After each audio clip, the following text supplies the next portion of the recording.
Mes œuvres, je ne sais pas si elles traverseront le temps, mais je pense toujours quelque part au fait que peut-être dans 100 ans, dans 150 ans, il y a des scientifiques qui verront mes œuvres, qui essaieront de les comprendre, de comprendre comment ça a été fait, quel message est-ce que j'ai voulu passer. C'est ça la trace que j'ose espérer laisser, un témoignage de notre époque.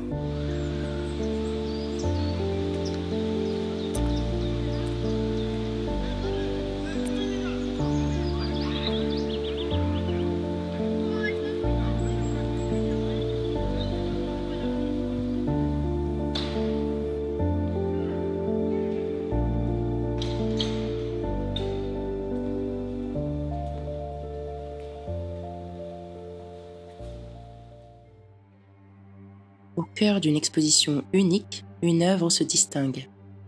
Transcendant temps et espace, voici l'univers singulier de Kouka.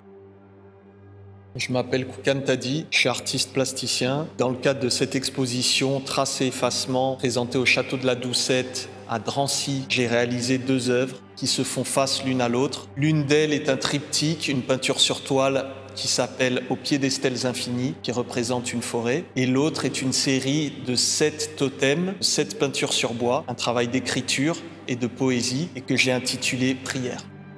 Kouka, quelles traces espères-tu laisser avec cette exposition? Et qu'est-ce qui, selon toi, sera effacé? L'idée, c'est de laisser une image d'une nature qui soit à la fois monumentale et resplendissante, et à la fois une nature précieuse dans sa fragilité. Dans ce dialogue entre ombre et lumière, où trouves-tu ton inspiration pour la création de tes pièces? Mon inspiration, elle vient justement de ces contradictions, de cette dualité qui existe en chacun de nous. C'est le fait d'être métis qui me donne envie de le mettre en avant. Ce mélange de cultures, ce mélange de couleurs, c'est quelque chose qui m'inspire beaucoup. Dans mon travail, je cherche beaucoup ça à réconcilier les contraires, notamment par l'utilisation du noir et du blanc, qui sont les valeurs les plus contrastées, et réussir à créer un équilibre justement entre cette ombre et cette lumière. C'est ce qui pour moi donne la sensibilité et un petit peu l'humanité d'une œuvre. Kouka, quelle est l'essence de ton œuvre dans cette exposition? Mon travail il part toujours d'un contexte. Là, en l'occurrence, donc, nous sommes au château de la Doucette, qui est un espèce d'écrin, un lieu de liberté, un lieu préservé, un lieu de culture au sein de la ville de Drancy. Il faut savoir que c'est un espace qui est ouvert 6 jours sur 7, totalement gratuit. Et moi, ce qui m'intéressait, c'était justement au sein de ce lieu d'échange, de proposer une œuvre qui soit immersive et qui soit reconnaissable et accessible au plus grand nombre. Et la raison pour laquelle je suis parti sur cette idée de forêt, dans cette pièce, face au mur où je présente mon œuvre, il y a ces fenêtres qui donnent sur un jardin magnifique, un jardin qui est préservé. Et en quelque sorte, je voulais créer une sorte de miroir, un reflet à cette nature, en proposant, moi, une nature qui soit, elle, plus sauvage et qui soit un peu l'autre côté de la pièce, de ce jardin magnifique, et qui interroge justement sur la fragilité de notre nature. Comment cette œuvre reflète-t-elle ta vision artistique et quelle conversation espères-tu inspirer?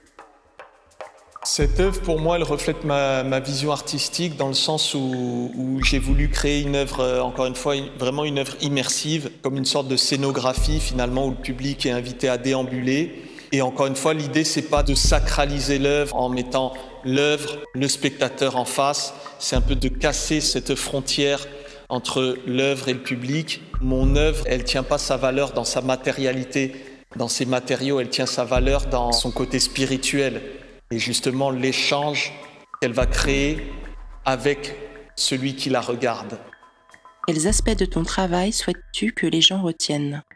Je pars du principe que dans cette vie, tout est éphémère. Le matériel sera amené à être détruit, à disparaître. Ce qui m'intéresse, c'est de créer une sorte d'étincelle, une sorte de souvenir dans la tête de chacun de nous qui puisse nous nourrir pour créer tout simplement la rencontre entre les gens et faire en sorte que les gens se parlent et échangent.